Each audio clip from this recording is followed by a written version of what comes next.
함께 보실 하나님 말씀은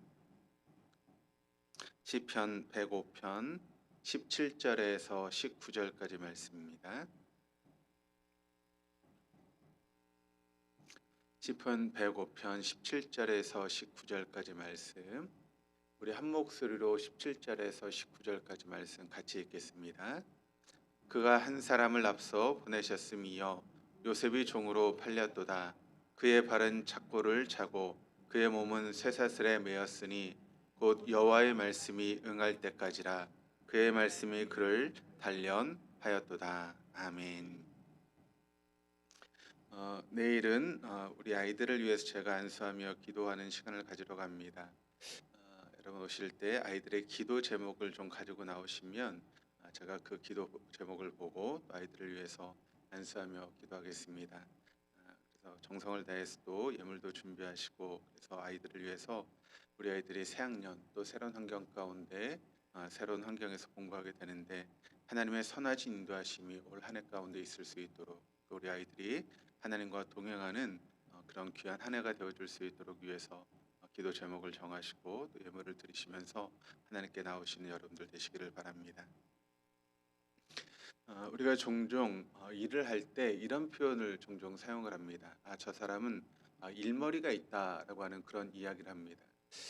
그 말의 이야기는 어떤 의미인가 하면, 일할 때 아무렇게나 일하지 않고 일하는 방식이나 또 순서, 또 어떻게 일하는 것이 일을 빨리 끝낼 수 있는가, 그런 지혜가 있다라고 하는 것입니다. 그래서 일머리가 있는 사람이 일을 하는 것과 그런 일머리가 없는 사람이 일을 하는 것은 굉장히 큰 차이가 나고, 일을 하는 그런 방법도 좀 많이 차이가 나게 됩니다. 그래서 일머리를 가지고 일을 하는 사람들이, 또 함께 일하는 사람들이 훨씬 더 쉽게 일을 할 수 있게 되는 것이죠.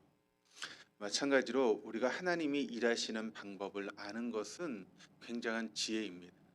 하나님께서 우리의 삶 가운데 어떻게 일하시는가를 알아가고 또 그것을 깨달을 때 우리에게는 큰 지혜가 되는 것이죠. 그런데 하나님을 경험한 사람들은 하나님께서 어떻게 일하시는가를 깨닫는 사람이 바로 하나님을 경험한 사람입니다.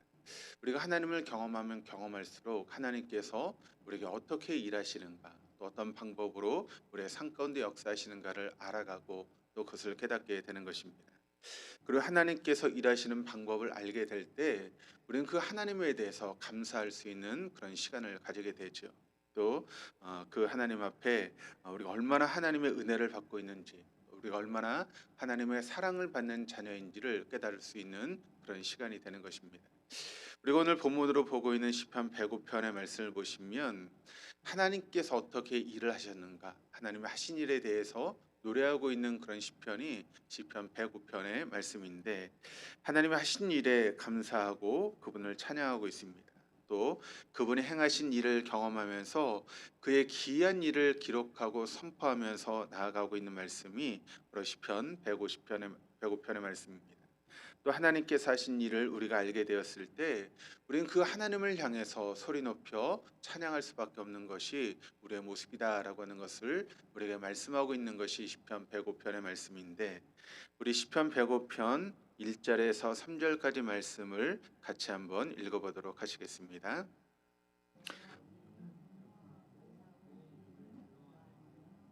하는 모든 알게 할지어다. 그에게 노래하며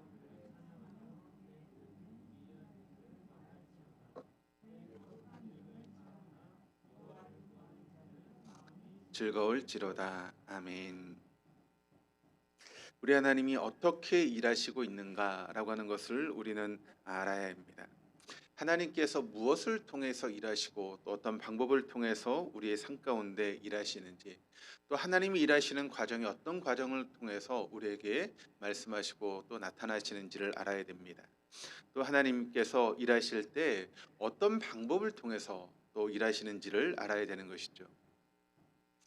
제가 주일에 항상 말씀을 드리지만 하나님은 특별한 경우를 제외하고는 사람을 통해서 일하시는 분이십니다. 그 사람을 세우시고 또 그 사람을 통해서 일하시는 분이 우리 하나님이시죠.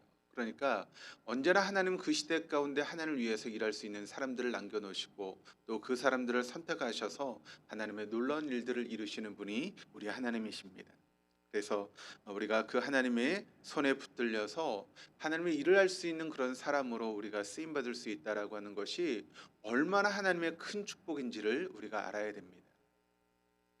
여러분, 하나님을 위해서 일하는 것이 때로는 피곤해 보이고 또 시간이 이렇게 들어가는 것처럼 보이는 그런 모습일 수 있지만, 우리가 하나님의 손에 붙들린다는 것, 하나님의 도구로 쓰임 받을 수 있다라고 하는 것이 얼마나 놀라운 일이고 큰 축복인지를 깨닫게 될 때 우리는 그 일을 결코 마다하지 않을 것입니다. 오히려 그 일을 하기 위해서 더 애쓰고 노력하는 그런 부분들이 우리에게 있게 될 것입니다. 오늘 말씀을 통해서 우리가 하나님의 도구로 쓰임 받는 것이 얼마나 큰 축복인지를 깨달을 수 있는 저와 여러분, 우리 모두가 될 수 있기를 주님의 이름으로 축복합니다. 그런데 하나님께서 일하시는 그런 과정을 우리가 쭉 성경의 말씀을 통해 보게 되면 하나님이 결과를 무시하는 분은 아니십니다. 결과가 어떻게 나오느냐라고 하는 것도 중요하게 생각하는 분이신데, 그 결과보다 더 중요하게 여기시는 것이 무엇인가 하면 동기를 중요하게 여기시는 분이 우리 하나님이시다라고 하는 것을 알게 됩니다. 어떤 결과가 나오기까지 그 과정이라든가 동기를 무시하지 않으시는 분이시라는 것이죠. 결과가 중요하다면 과정도 중요합니다. 결과를 만드는 방법이나 원리 또한 중요하게 여기시는 분이 우리 하나님이십니다. 그래서 동기도 우리가 중요하고 또 그 과정도 선해야 되며 결과까지 아름다워야 되는 것이 바로 하나님께서 일하시는 방법이다라고 하는 것을 우리가 알아야 됩니다. 좋은 동기를 가지고 또 올바른 과정을 통해서 일할 때 비록 결과가 좋지 않게 나타날 때가 있습니다. 그러나 그것까지도 하나님은 선용하셔서 아름답게 사용하시는 분이 우리 하나님이십니다. 그런데 동기가 좋지 않고 과정이 나쁜데 결과만 좋다고 해서 우리가 그것을 기쁘게 받아들여서는 안 된다는 것입니다. 하나님 그런 것을 결코 원하시지 않는 그런 분이시기 때문에 그렇습니다. 결과를 앞서 어떤 동기를 가지고 또 어떤 과정을 통해서 하나님께서 일하시는가라고 하는 것은 훨씬 더 중요하고 그것을 귀하게 여기시는 분이시죠. 그러니까 예를 들어서 우리 학생들이 지금 이렇게 나와서 지금 예배를 드리고 있습니다. 그런데 우리 학생들 중에는 이제 뭐 고3의 시간을 보내고 이제 대학을 들어가는 그런 친구들이 있습니다. 그런데 그 과정 가운데 얼마나 열심히 공부를 하고 어떤 과정을 통해서 노력했느냐라고 하는 것을 하나님께서 귀하게 보시는 것이죠. 그런데 시험 당일날 뭐 운이 좋게 막 찍었는데 좋은 성적을 거둬가지고 좋은 대학에 간다, 그런 것을 하나님은 결코 원하시지 않는다는 것이죠. 우리가 얼마나 노력했느냐, 그 노력을 따라서 결과가 주어지고 그 결과를 통해서 일하시는 분이 우리 하나님이시기 때문에 그 과정 가운데 최선을 다해서 노력하고 애쓰는 것이 필요하다라고 하는 것을 알게 됩니다. 그러므로 하나님이 어떤 방법으로 일하시는가를 알면 우리가 처한 상황 가운데 그 상황을 이해하는 것이 도움이 되고 또 그 상황을 이겨나가는 것이 힘이 되어줄 수 있다라고 하는 것을 여러분 잊지 마시기를 바랍니다. 그러므로 우리가 함께 초점을 맞춰서 묵상해 보려고 하는 오늘 말씀은 우리가 잘 알고 있는 성경의 인물 중에 요셉이라고 하는 사람의 초점을 맞춰서 이야기를 하고 있습니다. 시편 105편의 말씀은 요셉에 대한 그런 이야기를 우리에게 보여주고 있는 그런 말씀인데, 이 요셉의 인생을 아주 짧게 묘사해서 우리에게 증거하고 있는 말씀이 시편 105편의 말씀입니다. 오늘 본문의 말씀인 17절에서 19절까지 말씀을 우리 한번 읽어보시겠습니다. 그가 한 사람을 앞서 보내셨음이여 요셉이 종으로 팔렸도다. 그의 발은 착고를 차고 그의 몸은 쇠사슬에 매었으니 곧 여호와의 말씀이 응할 때까지라. 그의 말씀이 그를 단련하였도다. 자, 요셉의 인생을 보면 요셉이 형들의 그런 모습으로 인해서 애굽의 종으로 팔려가게 되죠. 뿐만 아니라 그 주인의 아내를 통해서 누명을 쓰고 감옥에 갇히게 됩니다. 그런데 그 발이 착고에 차이고 그 몸은 쇠사슬에 매였다라고 하는 이 말을 통해서 요셉이 지금 어떤 환경 가운데 있는지를 우리에게 보여주고 있는 그런 장면입니다. 그런데 이 본문의 말씀을 읽으면서 참 제 마음에 와닿던 말씀이 어떤 말씀인가 하면 19절의 말씀이 참 저에게 아득히 다가왔습니다. 19절의 말씀을 보시면 곧 여호와의 말씀이 응할 때까지라. 그의 말씀이 그를 단련하였도다. 곧 이 말씀을 통해서 우리가 알 수 있는 것은 무엇인가 하면 하나님은 여호와의 말씀이 응할 때까지, 이루어질 때까지 요셉을 단련하셨다라고 하는 것을 우리에게 증거하고 있습니다. 여기서 여호와의 말씀이란 하나님께서 미리 약속하신 말씀을 의미하는 것이죠. 하나님이 누구에게나 또 언제 하신 약속의 말씀이 우리에게 있다라고 하는 것을 우리는 알 수 있게 됩니다. 그렇습니다. 하나님은 요셉에게 꿈을 주셨고 그 꿈이 이루어지기까지 그를 단련하시는 그런 모습을 우리가 말씀을 통해 보게 됩니다. 그런데 그 단련한 과정이 좀 쉬운 과정이면 괜찮을 텐데 그 단련해 나가는 그런 과정이 결코 요셉의 입장에서는 쉬운 과정이 아니었습니다. 사랑하는 형들에 의해서 애굽의 종으로 팔려갔고 또 그 과정 가운데 열심히 일했음에도 불구하고 그가 누명을 쓰고 감옥에 갇히게 됩니다. 그 감옥 속에서 최선을 다해서 일했을 때 그 감옥에서 인정을 받게 되었고 또 그를 찾아왔던 그런 신하들의 꿈을 해몽하면서 그가 풀려날 수 있는 그런 기회를 얻게 되지만 그럼에도 오랜 시간 동안 여전히 감옥에 있게 되는 그런 모습을 보게 됩니다. 그런 모든 시간들이 요셉에게 있어서 어떻게 보면 고난의 시간이고 어려움의 시간이고 아픔의 시간이었지만 그런데 여러분 그 모든 시간이 하나님께서 요셉을 말씀으로 단련하는 시간이 되었다라고 하는 것을 우리는 결코 놓치지 말아야 됩니다. 그런 단련의 시간을 통해서 요셉이 어떤 환경 가운데 어떤 상황 가운데도 하나님의 말씀을 이뤄갈 수 있는 그런 믿음의 사람으로 세워져 갔다라고 하는 것을 우리의 말씀을 통해 알게 되는 것입니다. 하나님께서 누구에게 또 언제 하신 약속의 말씀인가를 오늘 말씀이 우리에게 증거하고 있는데 우리 시편 105편 5절에서 10절까지 말씀을 또 같이 한번 읽어보시겠습니다.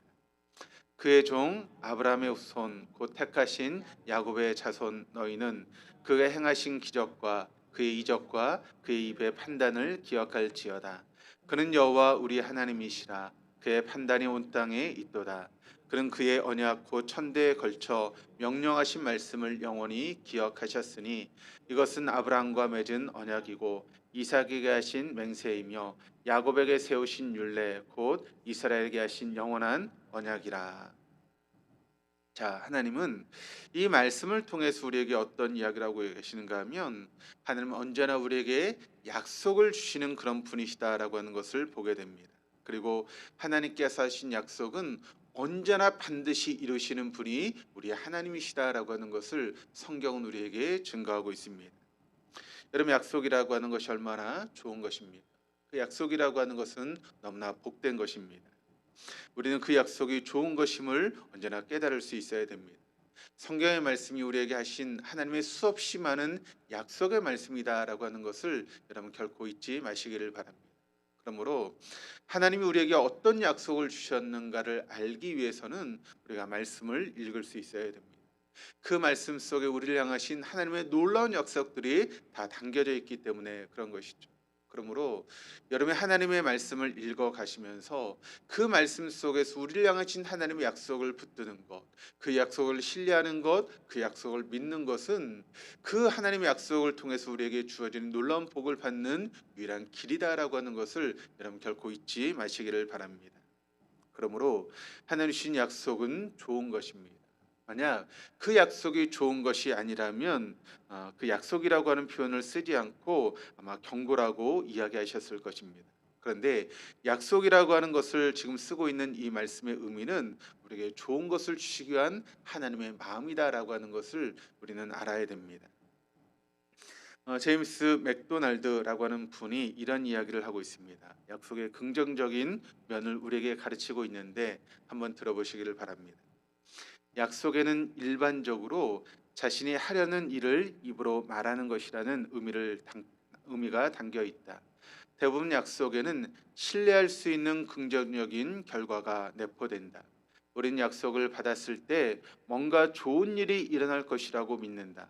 나쁜 일이 일어날 것이라고 알리는 것은 약속이 아닌 경고다라고 이야기를 하고 있습니다. 그러니까 약속이라고 하는 것이 무엇인가 하면 자신이 하려고 하는 것을 입으로 말하는 것이다라고 그렇게 표현을 하고 있습니다. 그런데 하나님의 약속은 하나님의 입으로 말하는 것인데 그 입으로 무엇을 말하고 있는가 하면 성경의 말씀을 이야기하고 있다는 것입니다. 그러므로 수없이 많이 나타나고 있는 그 하나님의 약속은 우리에게 가장 좋은 것을 주시기 위한 하나님의 그런 마음이다라고 하는 것을 우리는 결코 놓치지 말아야 됩니다. 그래서 우리가 성경의 말씀을 보시면 수없이 많은 하나님의 약속이 이루어지고 있는 것을 보게 됩니다. 하나님은 아브라함과 언약을 맺을 때 그에게 땅을 주시겠다고 말씀하셨고 수없이 많은 후손을 주시겠다라고 약속하셨습니다.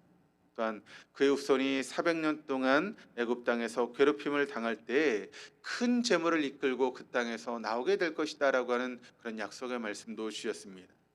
하나님의 약속은 축복의 약속입니다. 그런데 그 축복은 궁극적으로 축복임을 우리가 알아야 되는 것이죠. 그래서 성경의 말씀을 보시면 하나님께서 우리에게 하라라고 말씀하시는 그런 말씀들이 있고 또 하지 말라고 말씀하시는 그런 말씀들이 있는 것을 보게 됩니다. 그런 말씀을 읽을 때 우리는 어떤 마음을 가지고 있습니까? 힘들어 죽겠는데 뭘 자꾸 하라고 그렇게 말씀하셔. 또 이건 하고 싶은데 왜 자꾸 하지 말라고 말씀하실까라고 그렇게 생각하는 경향들이 우리에게 있죠. 근데 여러분, 주님께서 하라고 말씀하시고 하지 말라고 말씀하시는 것은 우리에게 궁극적으로 우리를 축복하시기 위한 하나님의 마음이 담겨 있다라고 하는 것을 여러분 믿으시기를 바랍니다. 그러니까 여러분, 예를 들어서 한번 제가 생각해 보면 저희 딸이 이제 뭔가를 하게 될 때 제가 저희 딸에게 이야기를 하지 않겠습니까? 너 이렇게 이렇게 해라고 이야기를 하면서 그럼 좋은 일이 있을 거야라고 말하면 여러분 그 의미가 어떤 의미겠습니까? 네가 이렇게 행동하면 아빠가 너에게 그에 합당한 선물을 줄 거야라고 하는 그런 의미 아니겠습니까? 그러면 그것을 제대로 알아들으면 어떻게 해야 될까요? 그 아빠의 말을 따라서 그 일을 하게 되면 제가 저희 딸을 위해서 뭐 좋은 선물을 주든가 뭔가 용돈을 주든가 하는 그런 결과가 있는 것 아니겠습니까? 하나님도 마찬가지입니다. 하나님 기술에게 뭔가 하라고 하실 때는 하나님의 그런 축복을 우리에게 예비하시고 그 축복을 주시기 위해서 우리에게 그렇게 말씀하고 있는 것입니다. 그런데 그 과정 가운데 우리가 알아야 될 것이 있습니다. 그러니까 제가 저희 딸에게 뭔가 하라고 이야기했을 때 그 이야기가 별로 딸의 입장에선 좋은 일이 아닐 수 있다는 것이죠. 예를 들어서 뭐 청소해 아니면 뭐 빨래를 해 아니면 설거지를 해라고 하는 그런 식으로 이제 부탁을 하지 않겠습니까? 그게 저희 딸의 입장에선 별로 하고 싶지 않은 일이겠죠. 그럼에도 불구하고 그 일을 했을 때 그 이상의 어떤 축복과 좋은 일들이 생길 수 있는 것이죠. 하나님 약속도 마찬가지입니다. 하나님께서 아브라함에게 어떤 약속을 하실 때 그 아브라함의 삶 가운데 혹은 그 후손에게 어떤 어려움과 고난도 없고 시련이 없을 것이다라고 하는 그런 의미는 결코 아니라는 것입니다. 다만 하나님은 모든 시련을 통해서 궁극적으로 놀랍고 좋은 일을 만들어 가시는 분이 우리 하나님이시기 때문에 그 고난까지도 그 시련까지도 우리에게 더 좋은 결과로 임하게 되는 것이 바로 하나님의 약속이라는 것입니다. 그래서 하나님께서 우리의 삶 가운데 일하시는 것을 보게 되면 그 일을 행해 나가는 것이 그 일 속에서 때론 내가 원하지 않은 그런 결과가 이루어질 수 있는 것처럼 보여집니다. 일을 하게 되면 오히려 내게 손해가 되는 것처럼 느껴지는 그런 시간들도 있을 수 있다는 것입니다. 그러나 시간의 주인이신 하나님께서는 그 모든 시간을 통해서 결국 합력하여 선을 이루어 가시는 분이 우리 하나님이시다라고 하는 것을 우리는 결코 놓치지 말아야 되는 것입니다. 그러므로 하나님의 약속이 좋은 일과 관련됐다고 해서 우리가 생각할 때 나쁘게 여겨지는 일이 우리의 삶 가운데 전혀 일어나지 않는다라고 생각해서는 결코 안 된다라고 하는 것입니다. 하나님의 약속이 신실하시기 때문에 어떤 일이든 늘 좋은 일과 관련되어 있다는 사실을 우리는 믿을 수 있는 그것이 바로 우리의 믿음이 되어야 됩니다. 지금 내가 원하지 않는 일들이 이루어지고 있지만 이것까지도 사용하셔서 하나님 결국 우리에게 좋은 것을 주실 것이다라고 하는 그런 믿음이 있을 때 내가 원하지 않는 일들이 일어나고 또 내가 피하고 싶은 그런 상황이 우리에게 닥친다 할지라도 그것이 하나님의 놀라운 은혜이고 축복이다라고 하는 것을 우리가 믿게 될 때 어떤 상황 가운데도 우리는 하나님을 향한 신뢰를 잃어버리지 않게 될 것이고 오히려 그 상황 가운데 더 하나님께 기도하고 하나님의 도우심을 구하는 그런 삶을 살게 되면서 어떤 상황에도 절망하거나 낙심하지 않게 될 것입니다. 어떤 사건, 어떤 상황에서도 하나님이 신실하신 약속을 이루기 위해서 합력하여 선을 이루어 가시고 있고 또 일하시고 계시다라고 하는 것을 믿을 수 있는 저 여러분 될 수 있기를 바랍니다. 하나님의 약속에 대해 배울 때 우리가 기억해야 될 것이 있습니다. 하나님의 약속이 하루아침에 이루어지는 것이 결코 아니다라고 하는 사실을 우리는 또한 기억해야 됩니다. 하나님의 약속의 그런 약속의 성취와 또 약속 사이에는 기다림의 시간이 언제나 필요하다라고 하는 것을 우리는 또한 알아야 됩니다. 문제는 그 기다림의 시간이 우리가 생각한 것보다 더 길어질 때가 언제나 많이 있다라고 하는데 여러 문제가 있죠. 그래서 제임스 맥도날드는 이런 점을 정확하게 우리에게 지적하고 있는데 한번 들어보시기를 바랍니다.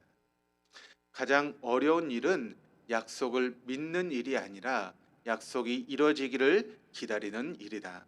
하나님의 약속을 의지하는 순간 곧바로 약속이 이루어지면 신앙생활이 참 간단하고 쉬울 것이다.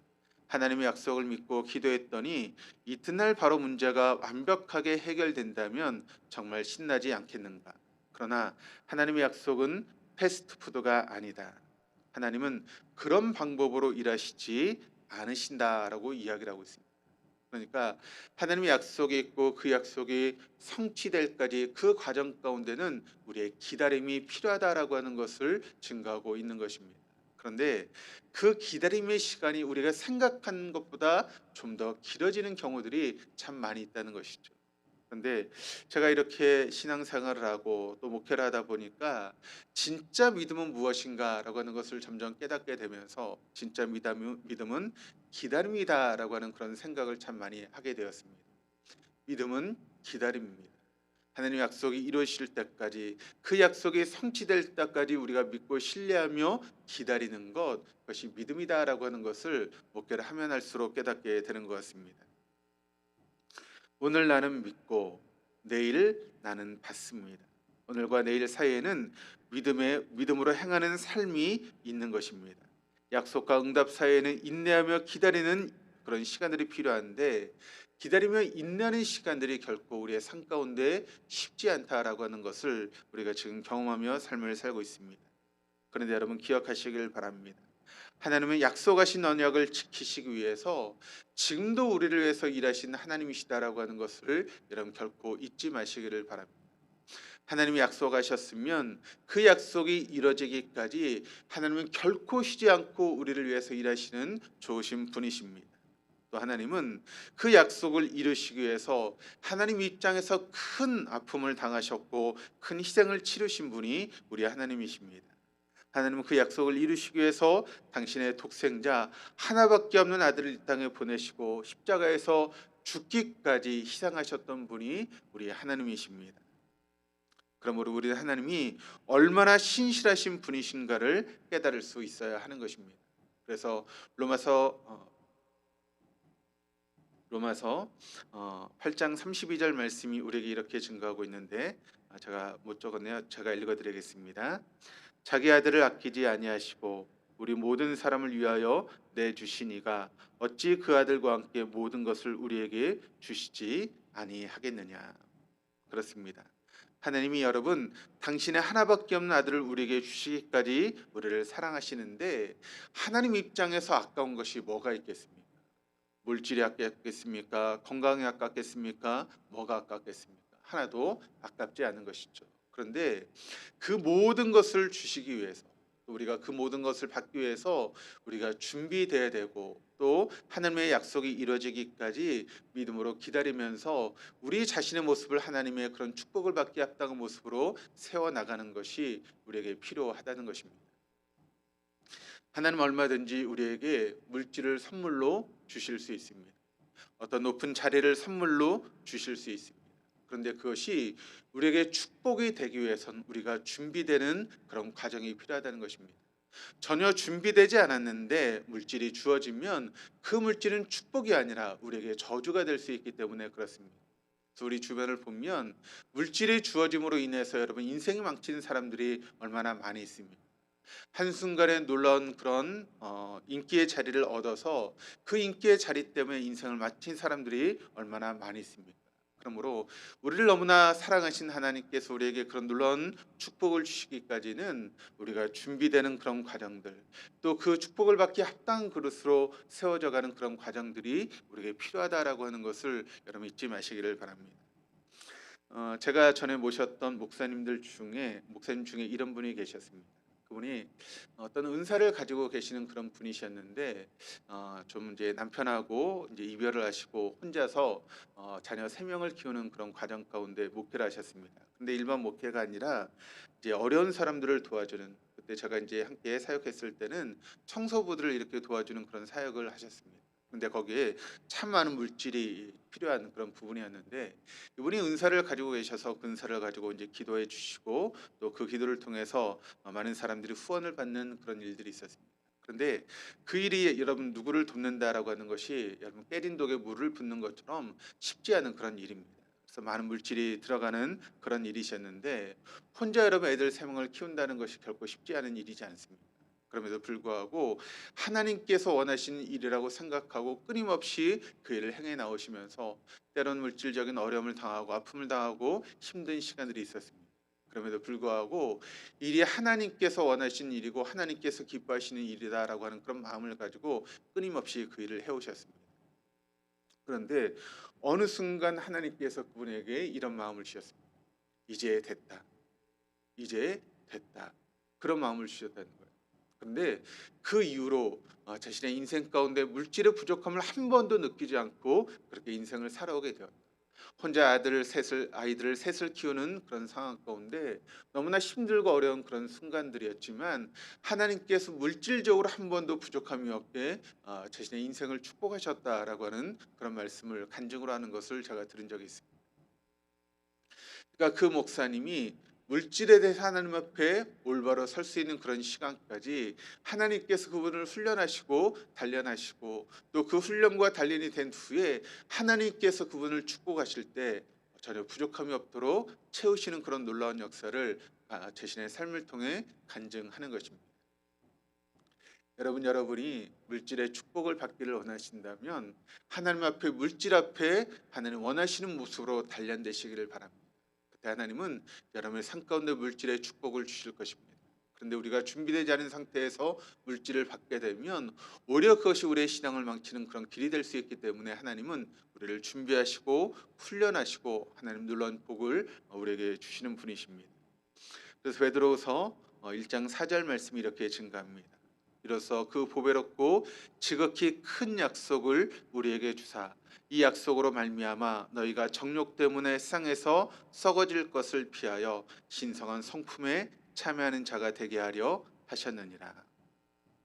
우리에게 보배롭고 지극히 큰 약속을 우리에게 주셨는데 오히려 그 약속이 우리에게 이루어짐으로 인하여서 우리가 정욕 때문에 세상에서 썩어지는 그런 모습이 되지 않기 위해서 우리를 지금도 신성한 성품에 참여하는 자가 되어줄 수 있도록 훈련하고 연단하고 말씀으로 단련하는 그런 시간들을 우리에게 허락하신다는 것입니다. 그래서 우리가 그 모든 하나님의 약속을 받을 수 있는 그릇이 되었을 때 하나님 그 모든 약속을 우리에게 부어주시는 놀라운 은혜가 우리에게 주어지게 된다라고 하는 것을 여러분 믿으시기를 바랍니다. 그러므로 우리의 삶 가운데 가장 큰 자산은 하나님의 보배롭고 지극히 큰 약속이다라고 하는 것을 여러분 믿으시고 그 놀라운 하나님의 약속이 하나님 말씀 가운데 담겨져 있다라고 하는 것을 믿으시면서 하나님 말씀을 깊이 묵상하시고 읽으시며 그 하나님의 그 말씀이 나타나는 성경의 말씀을 읽으시면서 그 약속을 나의 것으로 붙잡을 수 있는 저와 여러분 우리 모두가 될 수 있기를 주님의 이름으로 축복합니다.